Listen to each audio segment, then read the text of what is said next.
नमस्कार। तो अगर आप प्रोग्रामिंग या डेटा साइंस की दुनिया में अपना पहला कदम रखना चाहते हैं तो यकीन मानिए पाइथन आपके लिए सबसे बेहतरीन शुरुआत है।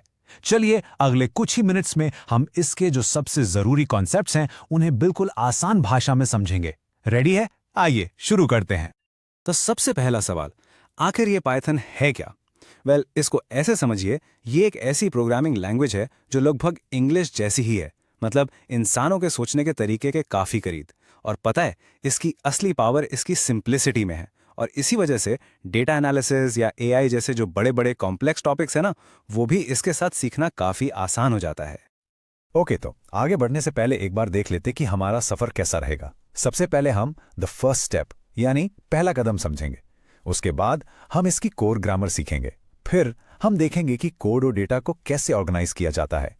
और आखिर में हम बात करेंगे द पावर ऑफ लाइब्रेरीज के बारे में, जो इसकी असली ताकत है। चलिए शुरू करते हैं अपने पहले सेक्शन से, द फर्स्ट स्टेप। ये वो बुनियाद है, वो बिल्डिंग ब्लॉक जिस पर पूरी प्रोग्रामिंग की इमारत खड़ी होती है। इसलिए इस कॉन्सेप्ट को ना बिल्कुल ध्यान से समझिएगा। तो ये बिल्डिंग ब्लॉक है क्या? ये है वेरिएबल्स। अब ये वेरिएबल्स क्या होते हैं? सिंपल, इन्हें आप एक लेबल्ड बॉक्स की तरह इमेजिन कीजिए। एक ऐसा बॉक्स जिसे आप कोई नाम दे सकते हैं, जैसे यहां हमने एक्स नाम दिया। और फिर उस बॉक्स में आप कोई भी डेटा, कोई भी जानकारी स्टोर कर सकते हैं, जैसे नंबर 10।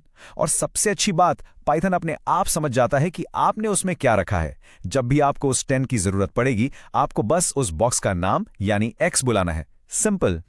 ओके, वेरिएबल समझ आ गए। अब आगे बढ़ते हैं सेक्शन 2 पर, लर्निंग द कोर ग्रामर। जैसे हर भाषा की अपनी ग्रामर होती है, अपने नियम होते हैं, वैसे ही पाइथन के भी हैं। ये वो रूल्स हैं जिनकी मदद से हम कंप्यूटर को इंस्ट्रक्शंस देते हैं, मतलब उससे काम करवाते हैं और डिसीजन लेना सिखाते हैं। इस ग्रामर का सबसे इंपॉर्टेंट हिस्सा है ऑपरेटर्स। इन्हें आप प्रोग्रामिंग के एक्शन वर्ड्स या सिंबल्स कह सकते हैं। देखिए, जैसे अरिथमेटिक ऑपरेटर्स हैं, प्लस, माइनस, मल्टीप्लाई, ये कैलकुलेशंस के काम आते हैं। फिर है कंपैरिजन ऑपरेटर्स, जो दो चीजों को कंपेयर करते हैं, क्या ये बराबर है या छोटा है। और आखिर में है लॉजिकल ऑपरेटर्स, ये अलग अलग कंडीशंस को जोड़ते हैं। ये सब मिलकर ही हमारे कोड का दिमाग यानी उसका लॉजिक बनाते हैं। अब सवाल यह है कि कंप्यूटर डिसीजन कैसे लेता है। इसके लिए हम इस्तेमाल करते हैं कंडीशनल स्टेटमेंट्स। मतलब हम कोड में एक शर्त, एक कंडीशन डाल देते हैं। जैसे इस एग्जांपल में देखिए, इफ एज 18 या उससे ज्यादा है तभी स्क्रीन पर प्रिंट करो कि you are eligible to vote. कितना सिंपल है। अगर कंडीशन सच होगी तो कोड चलेगा, वरना नहीं। बिल्कुल वैसे ही जैसे हम अपनी जिंदगी में फैसले लेते हैं। और अब आती है प्रोग्रामिंग की असली जादूगरी, लूप्स। सोचकर देखिए, अगर आपको एक ही काम 100 बार करना हो तो क्या आप 100 बार कोड लिखेंगे? बिल्कुल नहीं। यहां हम यूज करते हैं लूप्स का। एक लूप कंप्यूटर को कहता है कि भाई, इस कोड को तब तक रिपीट करते रहो जब तक मैं ना कहूं। यह ऑटोमेशन का सबसे पावरफुल टूल है, जो हमारा घंटों का काम मिनट्स में कर देता है। टाइम और एफर्ट दोनों बचाता है। ठीक है, अब तक हमने कोड लिखना और उससे डिसीजन लेना सीख लिया है। पर जब प्रोग्राम बड़े होने लगते हैं तो सब कुछ बिखर जाता है। इसलिए अब हम आते हैं सेक्शन 3 पर, ऑर्गेनाइजिंग कोड एंड डेटा। यहां हम सीखेंगे कि अपनी इंफॉर्मेशन और एक्शंस को आखिर आसान तरीके से स्ट्रक्चर कैसे करते हैं, मैनेज कैसे करते हैं। डेटा को ऑर्गेनाइज करने के लिए हमारे पास होते हैं अलग अलग डेटा स्ट्रक्चर्स। इन्हें आप डेटा स्टोर करने के लिए स्पेशल कंटेनर समझ सकते हैं। जैसे लिस्ट है, जो बिल्कुल एक शॉपिंग लिस्ट की तरह है। इसमें चीजों का ऑर्डर मायने रखता है और आप उसे बाद में बदल भी सकते हैं। फिर आती है डिक्शनरी, जो एक फोन बुक जैसी है। यहां हर जानकारी एक की यानी एक नाम के साथ जुड़ी होती है। हर स्ट्रक्चर का अपना एक खास काम है और सही काम के लिए सही कंटेनर चुनना बहुत जरूरी है। अब बात करते हैं कोड को ऑर्गेनाइज करने की। इसके लिए सबसे पावरफुल टूल है फंक्शंस। फंक्शंस को आप एक रेसिपी की तरह समझिए। मान लीजिए आपने चाय बनाने की रेसिपी एक बार लिखकर उसे एक नाम दे दिया। अब जब भी आपको चाय बनानी है, आप पूरी रेसिपी दोबारा नहीं लिखेंगे, आप बस उस फंक्शन का नाम पुकारेंगे और काम हो जाएगा। इससे हमारा कोड साफ, छोटा और सबसे जरूरी रीयूजेबल बन जाता है।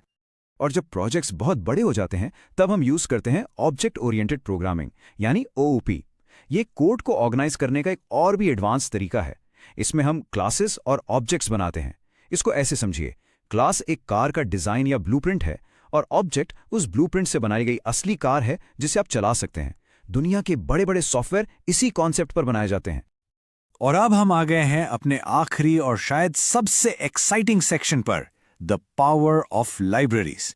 अगर आप मुझसे पूछें कि पाइथन की असली सुपर पावर क्या है, तो मैं कहूंगा लाइब्रेरीज। ये क्या है? ये एक्सपर्ट्स द्वारा बनाए गए प्री बिल्ट टूलकिट्स हैं। मतलब आपको हर काम के लिए शुरू से कोड लिखने की जरूरत ही नहीं है। डेटा साइंस में इन लाइब्रेरीज का कमाल देखिए, जैसे NumPy है जो बड़े बड़े न्यूमेरिकल कैलकुलेशंस को चुटकियों में कर देता है। पांडास तो जैसे डेटा के लिए एक सुपर पावर्ड स्प्रेडशीट है जिससे आप डेटा को मैनेज और एनालाइज करते हैं। और फिर मैटप्लॉटलिब ये सीबॉर्न की मदद से आप उसी डेटा के इतने खूबसूरत ग्राफ्स और चार्ट्स बना सकते हैं, और ये सब सिर्फ कुछ लाइंस ऑफ कोड लिखकर। यही है पाइथन कम्युनिटी की ताकत। तो इस पूरी बात का सार क्या है? यही कि पाइथन की सबसे बड़ी खूबी इसकी सिंप्लिसिटी है, जो शुरुआत करना आसान बनाती है। और इसका पावरफुल लाइब्रेरी इकोसिस्टम आपको ग्रो करने की, आगे बढ़ने की अनंत संभावनाएं देता है। शुरुआत आसान, मंजिल बुलंद। यही है पाइथन। तो अब आपके पास सारे जरूरी बिल्डिंग ब्लॉक्स हैं, आपने नींव समझ ली है। अब असली सवाल ये नहीं है कि आप क्या सीख चुके हैं। असली सवाल ये है कि इन टूल्स का इस्तेमाल करके आप सबसे पहली प्रॉब्लम कौन सी सॉल्व करेंगे। इस पर जरूर सोचिएगा।